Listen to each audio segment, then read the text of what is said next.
François Legault, bonsoir. Bonsoir, Merci d'être avec Guilbeault. nous. Bonsoir. Monsieur Legault, on est dans le dernier droit. Vous êtes déstabilisé par toute cette question d'immigration. Puis franchement, il y a une question que tout le monde se pose. Comment se fait-il que vous ne soyez pas capable de répondre à des questions de base dans un dossier qui est quand même central à votre campagne électorale? Bien, écoutez, d'abord, nos objectifs sont clairs. Ce qu'on dit, c'est qu'on veut réduire de 50 000 à 40 000 le nombre d'immigrants pour mieux s'en occuper. Ce qu'on dit aussi, c'est qu'on veut que les nouveaux arrivants réussissent un test de français puis un test de valeur avant de recevoir le certificat de sélection. Maintenant, de dire, bon, actuellement, il y a différentes étapes au fédéral avec la résidence permanente, la citoyenneté, il y a des tests de connaissance du Canada, il y a des tests d'anglais ou de français.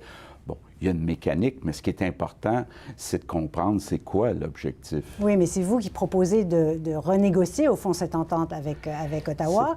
Puis vous la maîtrisez pas. Il y a quand même quelque chose d'un peu inquiétant pour les gens, non? D'abord, à court terme, on ne veut pas rien négocier avec Ottawa. Ce qu'on dit, c'est l'immigration économique qui est sélectionnée par le gouvernement du Québec. Donc, le certificat de sélection est donné par le gouvernement du Québec. On veut, à l'avenir, qu'il y ait des conditions avant que le gouvernement du Québec donne le certificat de sélection. Donc, on n'est pas en train de parler, là, de, comme le dit M. Couillard, en faisant peur au monde, d'expulsion. On parle de donner ou non un certificat de sélection avec des conditions. Mais il y a des choses qui restent floues. Qu'est-ce qui va arriver à ceux qui ne passent pas ce test de français et tout ça? M. Legault, vous n'avez pas encore répondu vraiment à ces questions-là. Non, mais écoutez, dans le fond, c'est comme ça se passe à peu près partout. Quand on ne réussit pas les tests, bien, on n'est pas admis. Si on n'est pas admis, bien, c'est comme un travailleur qui a un permis temporaire, puis le permis est échu. Donc, la personne se retrouve sans statut, illégale, appelez ça comme vous voulez. Mais ce qui est important de dire, là, c'est que nous, le gouvernement du Québec, on va donner un certificat de sélection une fois que l'immigrant aura réussi un test de français et un test de valeur. Sinon, on ne donne pas de certificat. Donc, il me semble que c'est pas si compliqué que ça. Mais sur ça, c'est votre proposition. Oui. Mais sur des choses de base de cette entente qui existe avec Ottawa, il y a plein de choses que vous ne savez pas.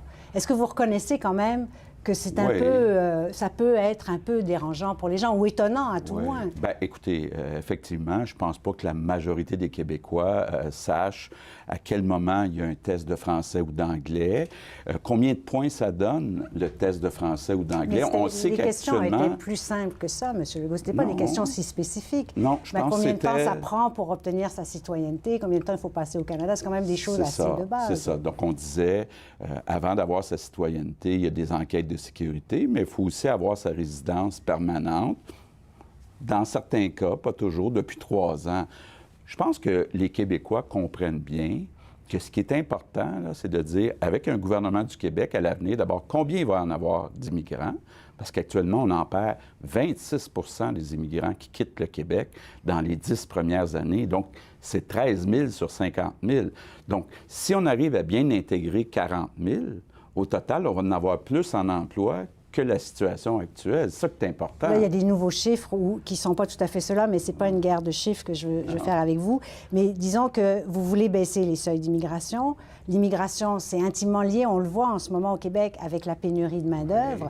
Qu'est-ce que vous comptez faire pour régler ce problème-là? Parce que là, nous, on arrive de Beauce, tout le monde nous parle de ça. Tout le monde a besoin de travailleurs et on n'en a pas assez. Bon, plusieurs choses. D'abord, le problème ou le défi économique le plus important au Québec, là, les Québécois qui nous écoutent ce soir, ce qu'ils nous disent, c'est que les salaires au Québec, en moyenne, sont beaucoup plus bas qu'en Ontario que dans le reste du Canada. Donc, il faut avoir plus d'équipements dans les entreprises, plus d'intelligence artificielle, plus de valeur ajoutée. Donc, il faut augmenter le salaire. Maintenant, pour ce qui est de la pénurie de main-d'œuvre, l'immigration, on n'a pas réussi. M. Couillard, les libéraux sont là depuis 15 ans. On perd 26 des immigrants.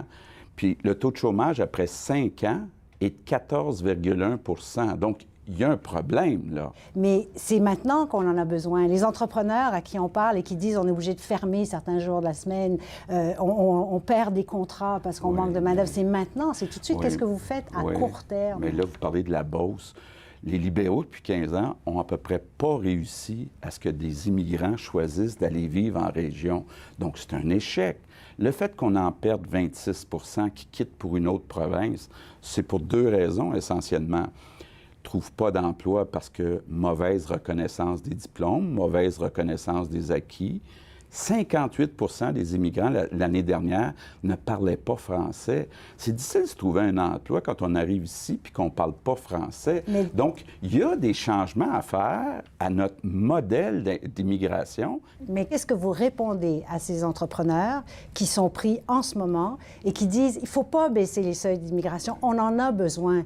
Il y a un maire de Beauce qui disait c'est pas une bonne idée, c'est pas la solution. Les gens payent pour aller chercher des travailleurs à l'étranger eux-mêmes, M. Legault. Ce que je vous dis, là, c'est qu'actuellement, les libéraux en acceptent 50 000 par année, puis il en reste 37 000. Nous, on va en accepter 40 000 en fonction des besoins des entreprises de chacune des régions du Québec.